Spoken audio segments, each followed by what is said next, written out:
ए पगला रुह टे आईला हाथी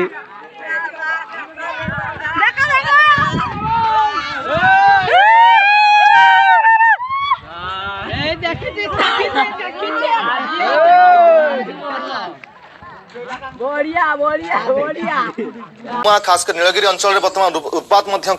जहां नहीं बर्तमान स्थानीय लोके चिंतार जानवा चाहिए बर्तमान हाथीपल उपस्थिति केउठी